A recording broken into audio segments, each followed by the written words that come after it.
Hoy vamos a meternos de lleno en una idea que a muchos les suena radical, la defensa libertaria de las fronteras completamente abiertas. Vamos a desmenuzar los argumentos filosóficos que hay detrás de esta postura, basándonos en el material que hemos analizado. Para entender el corazón de este argumento, todo empieza con una historia bien sencilla.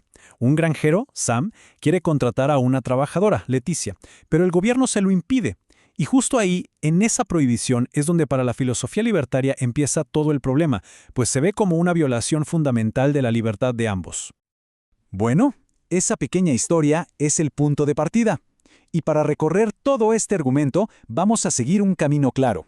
Primero, el punto de partida filosófico. Luego, el caso a favor de la apertura. Después, las respuestas a las dudas de siempre, los debates internos, que también los hay, y al final, la conclusión, que es bastante fuerte. Entonces, empecemos por el principio. Para poder seguir el hilo, hay que entender la base de todo esto. ¿De qué filosofía estamos hablando exactamente? Hablamos del libertarismo, y la idea clave aquí es que los derechos de cada persona, cosas como la propiedad privada o la libertad de llegar a un acuerdo con alguien, son lo más importante. Y si una ley choca con esos derechos, desde esta óptica, esa ley es, de entrada, injusta. Ok, con esa base ya clara, veamos cómo se construye el caso a favor de las fronteras abiertas. Y resulta que se apoya en dos grandes ideas, dos pilares. Y estos dos pilares son bien distintos entre sí. Por un lado tenemos el argumento moral, el de los principios, que básicamente dice, mira, restringir la inmigración está mal, y punto, es una cuestión de derechos. Pero por otro lado, está el argumento práctico, el de los resultados, que dice, además de que está mal, nos está costando una verdadera fortuna a todos. Y cuando se habla de resultados, la escala es increíble. No estamos hablando de una pequeña mejora. Según los cálculos que se citan, con fronteras abiertas, la economía mundial podría, literalmente, duplicarse. Uno se pregunta, ¿pero cómo? ¿De dónde sale un crecimiento tan gigante? Bueno, la lógica es que se liberaría un potencial inmenso. Imaginen juntar el talento de gente de todo el mundo con las ventajas de los países más desarrollados, sus leyes, su tecnología. La idea es que eso crearía una verdadera explosión de productividad. Claro, una idea así de grande trae consigo un montón de preguntas y objeciones, así que ahora vamos a ver qué respuestas se dan a las preocupaciones más típicas. A ver, arranquemos con la pregunta del millón, la que siempre sale. ¿Qué pasa con los salarios? Desde esta perspectiva, la idea de que vienen a quitar el trabajo es demasiado simple. El argumento es que la economía no es un pastel de tamaño fijo. Muchas veces los inmigrantes no compiten directamente, sino que complementan a los trabajadores locales. Hacen trabajos diferentes, crean nuevas empresas, consumen, y todo eso al final puede terminar dinamizando la economía para todos. Para abordar el tema de si un gobierno debe preferir a sus ciudadanos por encima de los demás, se usa esta analogía que es bastante clara.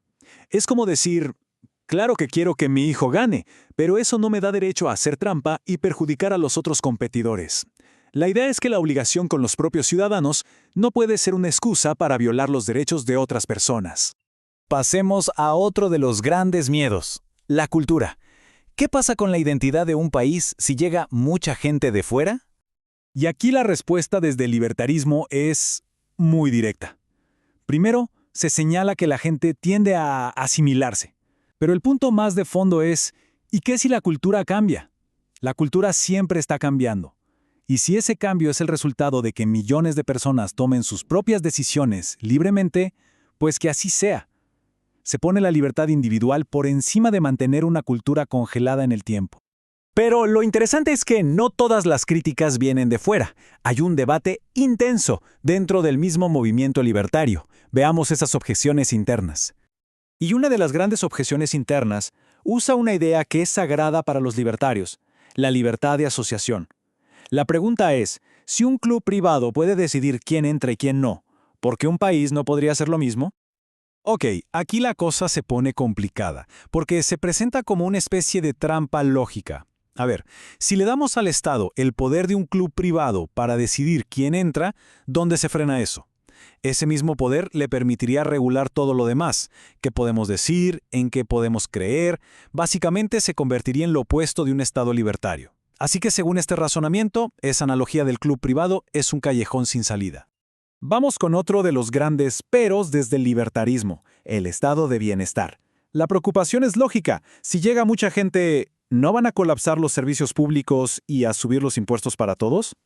Las respuestas a estos son varias. Se dice que el impacto fiscal real no está claro, que los inmigrantes también pagan impuestos, incluso que la diversidad podría hacer que la gente apoye menos los programas sociales. Pero al final, el argumento de fondo es mucho más potente.